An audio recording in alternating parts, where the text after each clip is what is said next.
In this video, we will be talking about the graphs of exponential functions for the purpose of being able to graph log functions. So notice y equals b to the x. My exponential functions always look like this curving, swooping shape. When my base is a number bigger than 1, your shapes all look like that. You're happy with your money, right? If I'm multiplying by how much money you have in the bank by 6 every time, for an example, you are very happy with me, right? But if I multiply what you have in the bank by a proper fraction, in other words, I'm doing division, here my base is a number between 0 and 1, it's a proper fraction, you are unhappy with me, right? This is exponential decay. But in either case, all of these graphs pass the horizontal line test. A horizontal line will intersect a shape like this, or a shape like this, in just one place. What does that mean? That means exponential functions are one-to-one. They are invertible. We can undo them. And we undo them with log functions. So now let's investigate y equals 2 to the x for the purpose of graphing its inverse, log base 2 of x. Remember that inverse functions are symmetric about the line y equals x. So what I'm going to do is I'm going to identify some points on the red exponential function, like this one, 0, 1.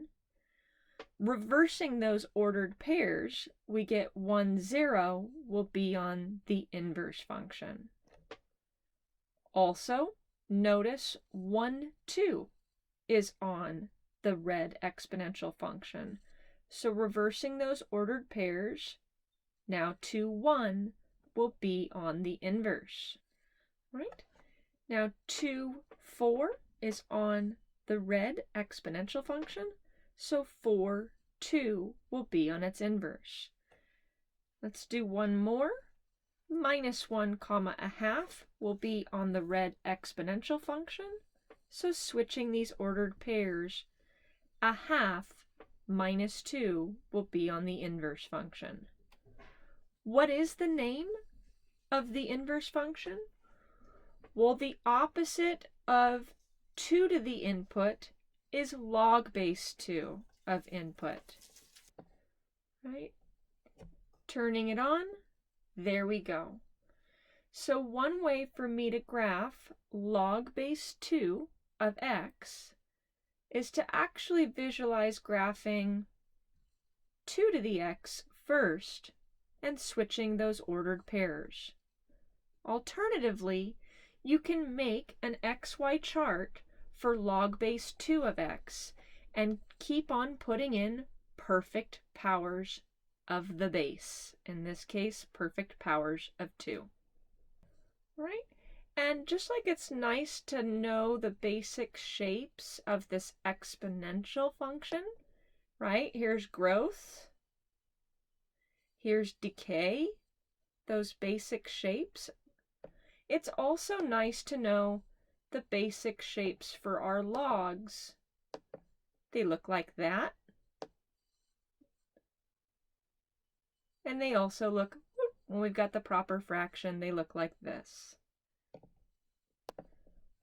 One point to kind of anchor things down for us, remember that 0, 1 is on your exponential functions, whether you've got decay or growth here. And so for your log functions, the point 1, 0 is going to be on their graph. Whether you've got, here's logarithmic decay and logarithmic growth. Regardless of how those shapes go, they're always going through that point 1, 0. I hope this is helpful. In questions 14 and 15, you will be doing a multiple choice to graph, in this case, log base 7 of x, and in this case, log base a half of x. Thank you for watching.